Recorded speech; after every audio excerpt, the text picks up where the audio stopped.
person. Imagine $1 million. Did you know that the standard issue Air Force fighter plane costs $120 million? One. And they line these things up on the runways of various airfields 120 deep. We are completely paralyzed or unable to perceive the disparity in the way the money is spent. If someone were to give, or had even the power to give, because private wealth is not like governmental wealth. If you're a private person and you control a fortune of $500 million, you are among the 1,000 richest people in the world. If you're a government with a budget of $500 million, you have your hand in everybody's pocket around the world because you're a beggar.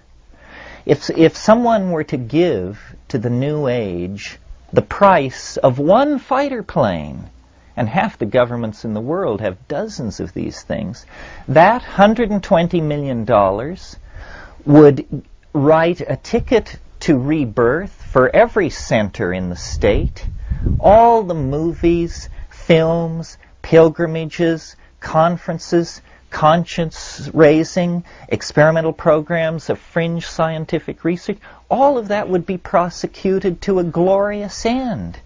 The amazing thing is, we who have no money have all the ideas.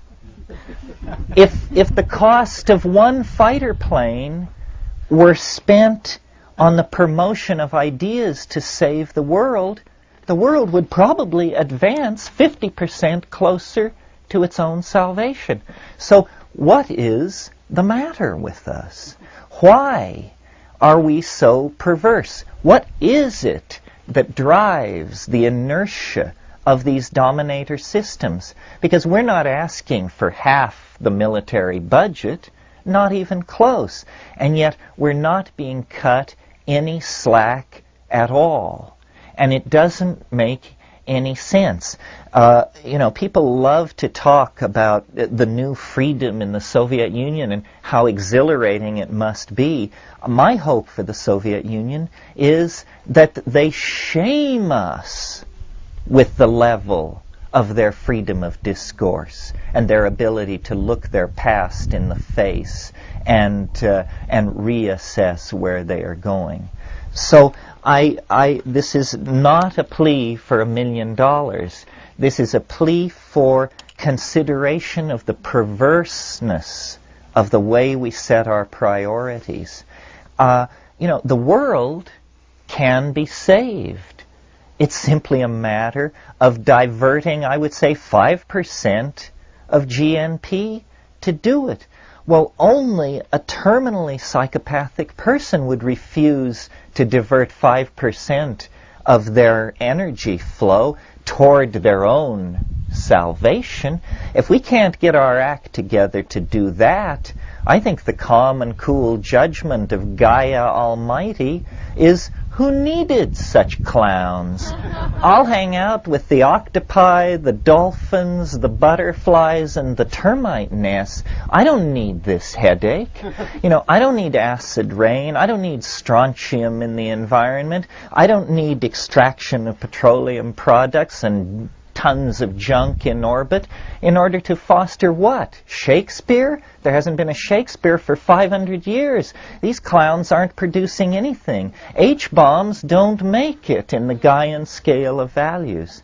So the point here is tremendously perverse misdirection of resources, a tremendous patience with institutions that have proven that they are either ineffective or actually the enemy.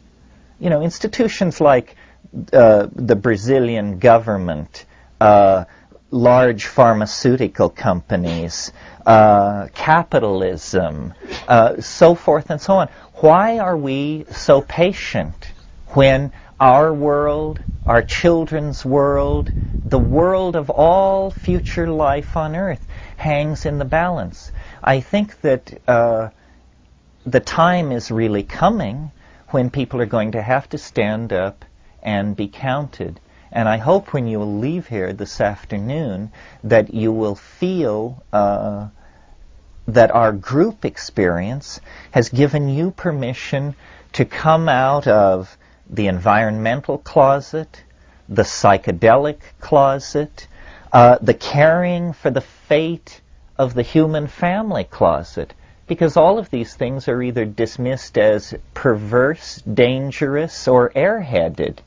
And obviously, they are not. This is the most serious business that we could be about. This is what we were born to do. It must be, because if this is not what we were born to do, then what we were born to do is witness the death of the only living world we know. And I, for one, am not ready to stand mute witness to that kind of an atrocity.